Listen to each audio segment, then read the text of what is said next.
Hi, Chris Martinson of Peak Prosperity here. It is Friday the 13th, July 2018, and wow, what a set of updates for you. I know it's the summer months and it should be all as calm, but of course we have trade wars with China and also with Europe, and Trump is over renegotiating NATO using a sledgehammer, and people in Great Britain are, thousands of them showed out to protest his showing up today. They had a cute little balloon going by, all kinds of stuff, right?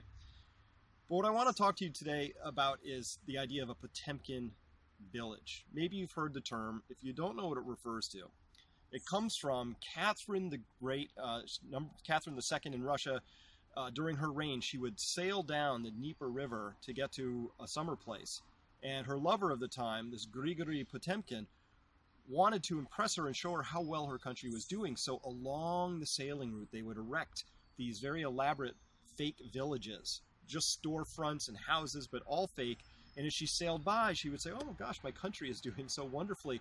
And then these fake villages would be deconstructed and raced downstream and set up again in new configurations. And so the idea of a Potemkin village then is an artificial construction designed to make things look better than they really are. And we now apply this term of Potemkin village to economic situations, political situations, national situations. I want to talk to you today about our Potemkin village markets. They are wholly designed constructs of central banks in an attempt to make things look better than they are. And so what we're seeing is stocks and bonds, particularly in the United States, but elsewhere in the world, constantly being bought by central banks, also by their proxy agents, in an effort to make things look better than they are. And I understand why they're doing it.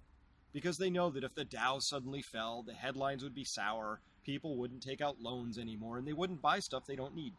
And that's their job. The job of the central banks is to get you to take out loans to buy stuff that you don't need.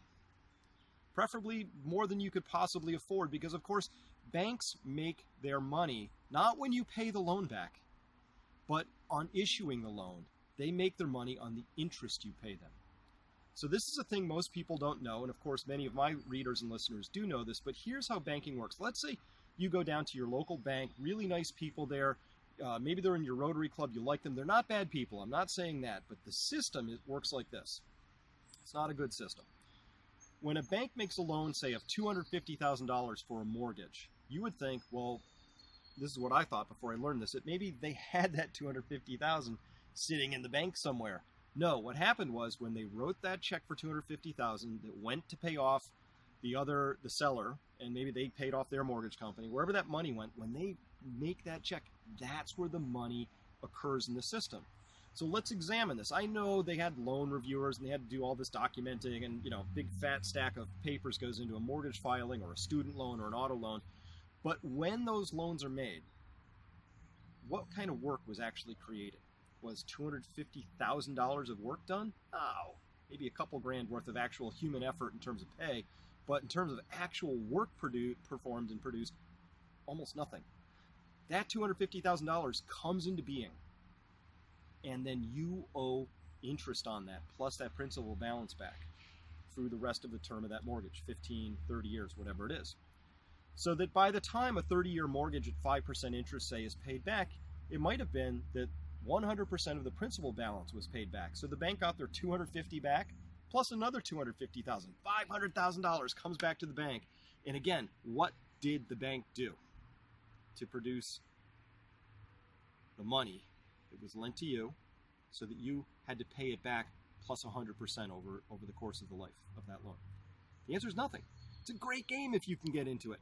So we have this fake system of fake money where it's loaned into existence, and it's gotten so far out of control, and I understand how these things get out of control over time. Big corporations just get sloppy over time and sclerotic and hardened in poor ways of corporate practices, all that. But what we've got now is a situation where the world's most wealthy people are all in the financial sphere. If you look at the top 147 companies that basically rule the world through interlocking corporate board structures, and you read down that list, you know what you see? You know who's at the top? Real surprising. Barclays Bank is at the top.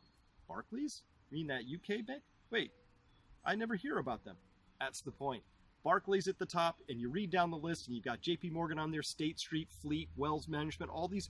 it's just all financial firms. How is it that financial firms basically are the most powerful, most potent companies in the whole world? Shouldn't it be Exxon or, I don't know, Ford, or, companies that produce things of real value? The answer is no, because we live in a financialized world. And so when you have a completely financial world and that's the system, and by the way, that's the system that the Federal Reserve and other central banks are defending. What they have to do is they have to keep that illusion alive as long as possible, which brings us back to this idea of a Potemkin village market. Our markets are no longer accurate signaling devices. They are sending bad signals to everybody. And the signals are so awful that companies and individuals and investors are making such terrible decisions that, for instance, CalPERS, which is the California State Employee Retirement System, now is 60% weighted and exposed to equities and a smaller percentage in bonds. How is it that a public entity that's in charge of pensions is now fully invested, as it were, in equities, not in something safe like bonds? The answer is the whole system got wrecked. There was nothing they could do. They had to get into risky stocks. So now we're all in this game together. It's live or die time. The central banks have to keep the whole thing going, and here's the problem. They won't be able to.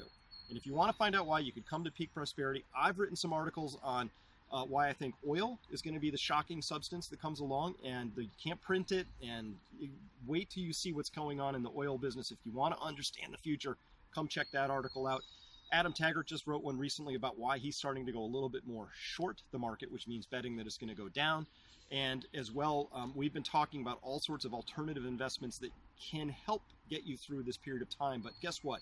If you haven't invested in yourself in your 8 forms of capital, and if you haven't got your own homestead resilient and prepared, all these other forms of raising financial capital probably are relevant. So start there. Make sure you have your 8 forms of capital tucked away, and please be prepared, because when this thing lets go, it's going to be one for the ages.